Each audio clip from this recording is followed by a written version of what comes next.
দেখুন, উনি জনজোয়ার করেছেন, ভালো কথা। মানুষ যদি ওনার পাশে থাকে তো খুব দারুণ সুন্দর কথা। কিন্তু নওশাদ সিদ্দিকী যে জনগণকে নিয়ে শহীদ মিনারে তাদের অধিকার সমাবেশ করেছিল, সেখানে কিন্তু সারা পশ্চিমবাংলা থেকে লোক গিয়েছিল। সেখানে লাখো লাখো ভিড়ে জমায়েত হয়েছিল। সেই লোক শওকত মোল্লার করার ক্ষমতা এই ভাঙড়ে নেই, এটুকু আমি বলতে পারি। উনি বলেছেন ভাঙড় এক, ভাঙড় টু। আপনি খোঁজ খবর নিয়ে দেখুন, বিভিন্ন বিধানসভা থেকে লোক নিয়ে আসছে। সে নিয়ে আসতে পারে, তারা মিটিং করেছে, সেটা কথা না। কিন্তু বর্তমান পরিস্থিতিতে দাঁড়িয়ে উনি যে কথা বলেছেন, ওনাদের মিটিং মিছিলে লোক হচ্ছে না বলে উনি কি বলেছেন আপনারা নিশ্চয়ই আপনাদের মিডিয়ার মাধ্যমে আমরা শুনেছি, আপনারা সেটা জনগণকে দেখিয়েছেন যে যারা আইএসএফ করবে তাদের ঘর দেওয়া হবে না, তাদের লক্ষ্মী ভাণ্ডারও কেটে দেওয়া হবে। এই কথাটা কি বলার ওনার রাইট আছে? উনি একটা সাংবিধানিক কিন্তু এমএলএ, সাংবিধানিক একটা ল মেকার। সেই জায়গায় দাঁড়িয়ে উনি এই কথা কি করে বলেন? এই কথা বলার ওনার এখতিয়ার আছে? উনি সংবিধান বিরোধী কথা বলেছেন, দেশদ্রোহী কথা বলেছেন।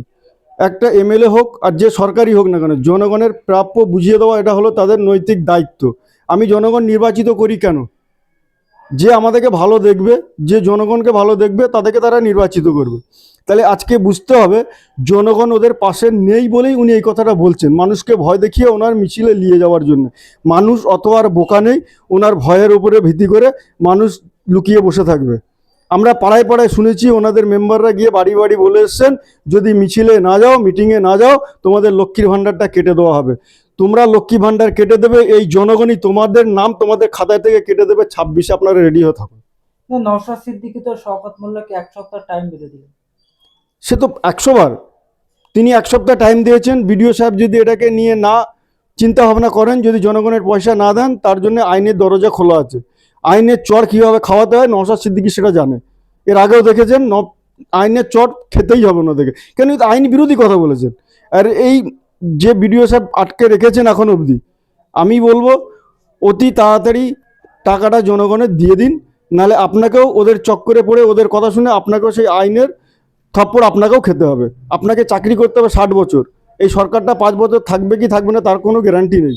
তাই বলবো আপনারা নিরপেক্ষ কাজ করুন, জনগণের যে প্রাপ্য জনগণকে বুঝিয়ে দিন। সেইটাই শওকত সাহেবকে প্রশ্ন করুন, আর শওকত সাহেবের মুখ্যমন্ত্রীকে প্রশ্ন করুন। জনগণের ট্যাক্সের টাকায় এমএলএরা ভাতা পায়, সেটা জনগণের ট্যাক্সের টাকাই পায়। আর যে যত প্রকল্প আছে জনগণের, যে সরকার বাস্তবায়িত করেছে, সেটাও কিন্তু জনগণের ট্যাক্সের টাকাই করে। জনগণের ট্যাক্সের টাকা দিয়ে জনগণকে টাকা দিচ্ছে। এই টাকাটা কিন্তু সরকার কোনো বাড়তি ইনকাম করে না। তিনি কোনো কলকারখানা খুলে রাখেননি টাকার, যে সেই টাকা কোষাগার থেকেই নিয়ে দিচ্ছেন। বর্তমানে সরকার 8 লক্ষ কোটি টাকা দেনা। এই সরকারটা যদি চলে যায়, এই শওকত মোল্লা আর শওকত মোল্লার দিদি মুখ্যমন্ত্রী, উনি কি এই দেনাটা শোধ করে যাবেন তো? এই কথাটা ওনাদেরকে জিজ্ঞেস করুন একবার। সেই জনগণের ট্যাক্সের টাকা দিয়ে আপনার এই রাজ্যের টাকাটাকে শোধ করতে হবে। তাহলে এই কথাটা আপনি কি করে বলছেন? আপনার মতো একটা মূর্খ আমি মনে হয় পশ্চিমবাংলায় দেখিনি, যেখানে নওশাদ সিদ্দিকী জিতে আছে এই কথাটা বলছেন। কই আরো বিজেপির যে এমএলএ গুলো আছে 70-72টা, সেখানে তো কথা বলছেন না যে টিএমসিকে ভোট না দিলে, বিজেপিকে ভোট দিলে আমরা তোমাদেরকে এইগুলো আটকে দেবো, সেখানে তো আটকাচ্ছেন না। নওশাদ সিদ্দিকী জনগণের যে চাহিদা, যে কাজ কারবার, যে টাকা কোথায় পাওয়া যাবে, কোথায় কিভাবে গেলে এটাকে উদ্ধার করতে পারবে, জনগণের সঠিক রাস্তা দেখাচ্ছে, তার জন্য ওনাদের এইসব জ্বালা চড়ছে। আজকে যে বাজেট পেশ করলো, কই শওকত মোল্লাদের কথা বললো না যে জনগণের জন্য আমাদের মমতা ব্যানার্জি কি বাজেট পেশ করেছে? কোনো কলকারখানা, ইন্ডাস্ট্রি এসছে? যারা চাকরি পাচ্ছে না, রাস্তায় ঘুরে বেড়াচ্ছে, তাদের চাকরির কথা বলেছে? আপনারা অনুদান দিচ্ছেন, এই ট্যাক্সের টাকা নিয়ে তাদেরকে অনুদান দিচ্ছেন, তাদেরকে বোকা বানাচ্ছেন।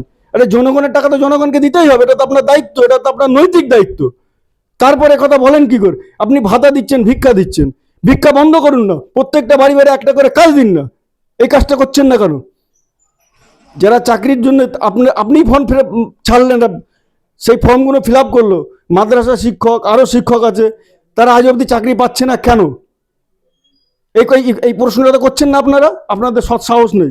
জনগণকে চাকরি দিন, হাতে কাজ দিন, আপনাদের এই ভিক্ষা দিতে হবে না। তাহলে ভোট ব্যাংক ধরে রাখার জন্যই তো করছে, কিন্তু মানুষ ওনাদের চালাকি বুঝে গেছে। ওনাদের ওই চালাকি আর চলবে না। মানুষ 26-এ ওনাদের চালাকি বুঝিয়ে দেবে।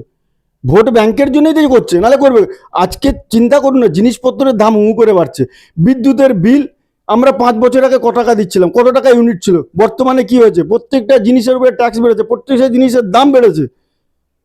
আপনারা জিনিসের দামগুলো কমিয়ে দিন না, আপনার কারেন্টের বিল কমিয়ে দিন না, তাহলে তো আপনাদেরকে আধা ভাতা দিতে হবে না। যারা কাজ পাচ্ছে না, বেকার আছে, তাদের কাজের ব্যবস্থা করুন না। এ কথাটা তো বলছেন না।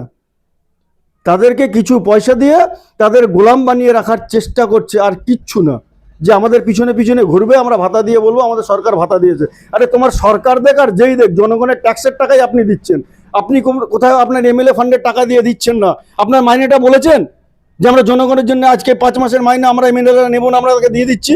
এই জনগণের ট্যাক্সের টাকা দিয়ে আপনাদের মাইনা চলছে, সরকারি কর্মচারীদের মাইনা চলছে। তাহলে আপনারা বলেন কি করে যে আপনার সরকার দিচ্ছে টাকা? আপনাদের লজ্জা থাকা উচিত। মানুষকে কাজ দিতে পারছেন না, মানুষকে বেকার বানিয়ে রেখেছেন, আর মানুষকে ভুল বোঝাচ্ছেন, আর ভাতা দিচ্ছেন। ভাতা দিতে বলেছে আপনাকে, আপনি কাজ দিন না, তাহলে তো আপনার পিছনে দেখছেন না ভাতা, কাজ দিলে আপনার পিছনে লোক ঘুরবে না, তাহলে ভাতা দিয়ে রাখি আমার পিছনে লোক ঘুরবে, যার জন্য তো আপনারা এই কাজ করছেন। তাই শওকত মোল্লাকে বলুন, যারা যারা এখানে এসছে তাদের আই কার্ডটা, আধার কার্ডটা দেখাবে কোথা থেকে এসছে। আর আমরা আইএসএফ যখন মিটিং করব, আমরা আই কার্ড দেখিয়ে আমরা মিটিং করব, তাহলে বুঝতে পারবেন কোথা থেকে মানুষ এসছে। আপনাদের যদি মানুষ এতই পাশে থাকে, মানুষের যদি জনজোয়ার থাকে, তাহলে একটা এমএলএ কে সেখানে বলতে হচ্ছে কি করে, যারা আইএসএফ করে তাদেরকে ঘর দেবো না, তাদের ঘরের টাকা আটকে রেখেছি আমরা, পারলে নিয়ে নাও। পারলে তো আমরা নিয়ে নেবই, আইনের দ্বারস্থ হবই, কিভাবে নিতে হয় সেটা আমরাও জানি। কিন্তু এই কথাটা বলছেন কি করে? ওনাদের কাছে মানুষ নেই বলে বলছেন, যে মানুষকে ভয় দেখিয়ে ওনাদের মিছিলে নিয়ে যাওয়ার জন্য। এর থেকে তো পরিষ্কার না। একটা এমএলএ জনপ্রতিনিধি হয়ে কি করে বলেন যে আমাদের সরকারে যারা সুবিধা ভোগ করছো, যদি মিটিং মিছিলে না যাও তাহলে তোমাদের লক্ষ্মী ভাণ্ডার কেটে দেওয়া হবে, তোমাদের ঘরের লিস্টে থেকে নাম বাদ দেওয়া হবে, এর পরবর্তীকালে যারা এখন টাকা পায়নি তাদের টাকা দেওয়া হবে না। কি করে বলেন? এ কথা বলতে পারেন? ওনার মধ্যে ভয় ত্রাস করছে, উনি ভয়ে আশঙ্কা করছেন মানুষ আমার মিছিলে যাবে না, এই কথাটা বলে কিছুদিন পয়সাটা আটকে রেখে আমার মিছিলে, ঐতিহাসিক মিছিলটা করতে হবে।